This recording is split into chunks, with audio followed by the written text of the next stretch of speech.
Every players are very good. Right now, which team you are looking for? It's too early to say. It's too long a tournament, so it's too competitive and too long a tournament.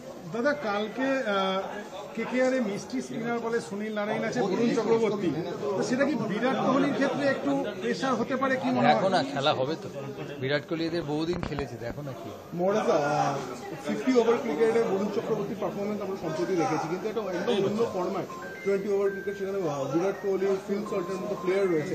Phil Salt তো নেই কাল, নামটা মনে হচ্ছে, তো challenging হতে চলেছে কি না ওই ফরম্যাটে তো আরো ভালো বল করে। দাদা এবারে আইপিএল এ কোন দলকে, আমি বলছি না মানে আপনি দিল্লি ক্যাপিটালসের সঙ্গে রয়েছেন, তবু যদি বলি যে এবারের আইপিএল এ কোন টিমগুলোকে আপনি মনে করছেন যে তাদের ভারসাম্য ভালো, আর কেকেআর টিমটাকে কিরকম ভাবে দেখছেন? কেকেআর এর যে ভালো টিম কে দেখো, it's too long a tournament, সবাই ভালো team, very difficult to say কে জিতে, সবাই ব্যালেন্স। আমি যাই।